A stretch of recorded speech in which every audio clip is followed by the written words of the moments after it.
We're gonna celebrate. I didn't get your sounder last week because of the video, and so I had to splice it in, and I couldn't find the original, so I had to go back to an old video, chop it. It was an ordeal. You didn't have to do all that. I had my introduction of, am I doing this right?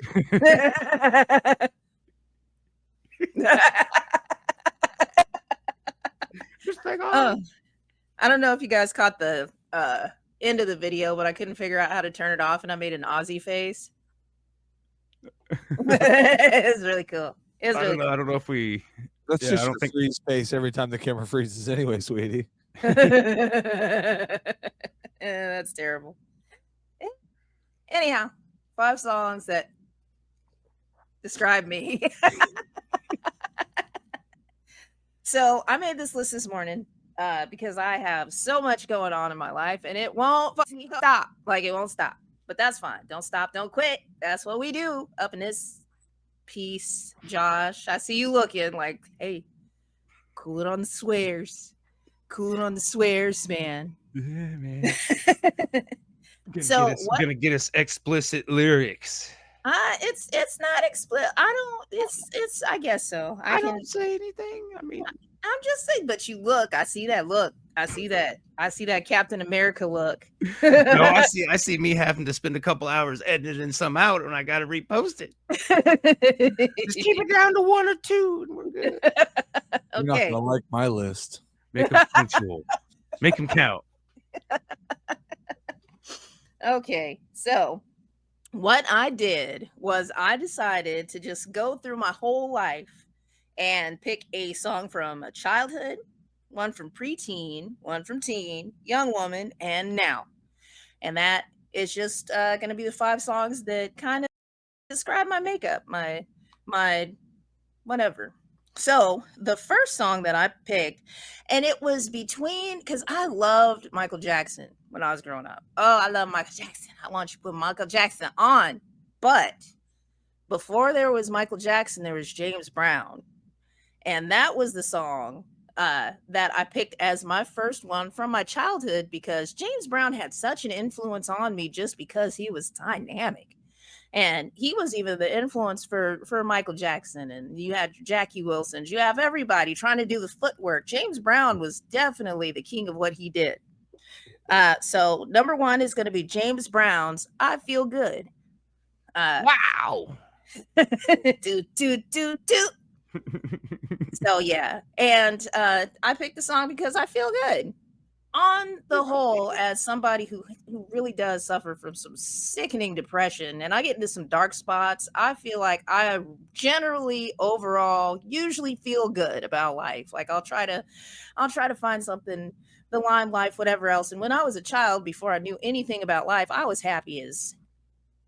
very happy. I was an extremely happy child. And so that is going to be my number 1. Good song. Number 2. Oh, go ahead. Good song. Yeah, that's a good one.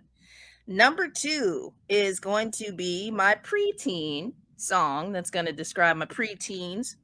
And there was a lot of different songs that I could have picked. I had all sorts of different R&B groups. I had different songs that I started learning how to do dances to. But the one that really, really hit me as a preteen was the song from the Goofy movie by Tevin Campbell.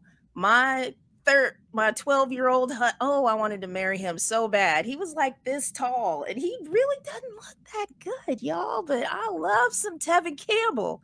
And the song is Eye to Eye. Eye to Eye. Man, that song made me think that life was going to be the greatest thing in the whole world. Just living it eye to eye. Off of the Goofy movie soundtrack. Yes. He definitely was not very good looking. I mean, there might be one picture I found where I'm like, okay, but no, I'm sorry. What? Ah, man. Are you talking about the Goofy movie, or are you talking about pictures of you? Tevin Campbell. He was kind of skinny, goofy looking guy. I mean, you was skinny, goofy. Okay. Perfect. Okay, I misheard you. Yeah, he would look terrible. Like I look back and I was so in love with him. But that when you're a preteen, when you're 11, 12, and you're Yeah, so in love with freaking Bobby down the street he and you was a cute kid. He was a yeah, cute kid. yeah, I mean, he's all right. But I the have no song's idea what he looks like. yeah, yeah. But anyways, so that was my preteen choice.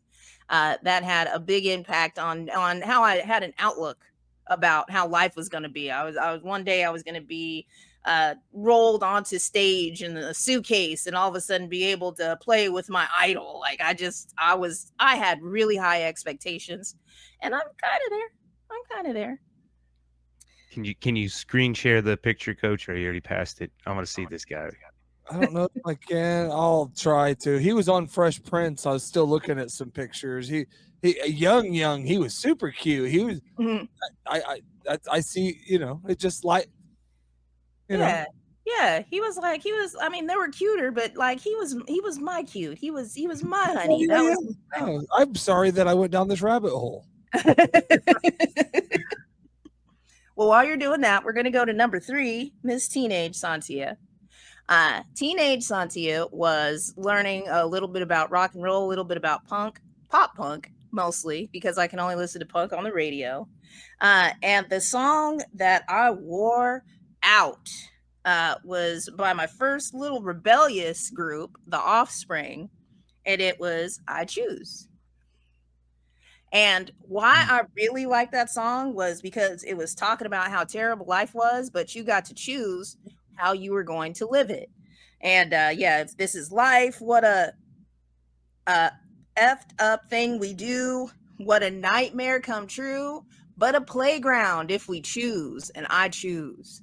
And it has a fun riff, it has a fun effect. It's a really depressing song when you really really listen to it, but it has that glimmer of hope. And when I was a teenager, that was pretty much it. It was going through the stages, going through the mood changes, different things like that. And then you'd have to choose what you were going to do, if you're going to sit there sad or if you're going to go find your friends, go walk to the store and deal with your crap. Yeah, you said they played it on the radio.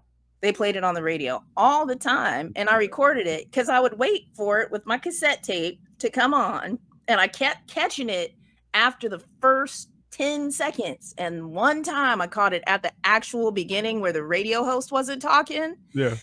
Yep. And so once I finally captured it, I played it over and over and over and over again. Yeah, these kids these days will never know. Hey, what's up, Michelle? Oh, her third eye felt me. Yes, yes, ma'am. Yes, ma'am. Living that feminine energy. I'll tell you what, it feels great. It feels absolutely great. All right. Number 4 is going to be Sontia as a young woman. And when I was a young woman and I had a job and I had my life and I had my own apartment, uh, I had a new taste in music. I was finding all sorts of different artists. But my soundtrack from it's pretty much my mid 20s, almost to my 30s even, was a band called the Heartless Bastards. And they had an album called The Mountain. And on this album was a song called Early in the Morning. And Early in the Morning was talking about essentially a journey where you're on your own. And then you have to go through all of these different things. You have to go through all of these different journeys in order to go ahead and find yourself.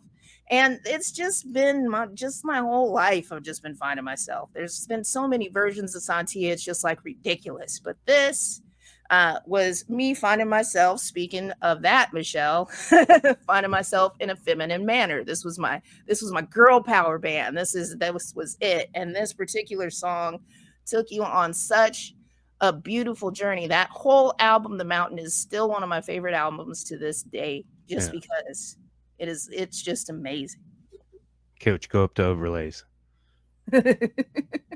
We almost had it. We almost had it. We're gonna see Tevin Campbell. We're gonna see him before it's over. All right. He was in the background for a minute, but we couldn't see him.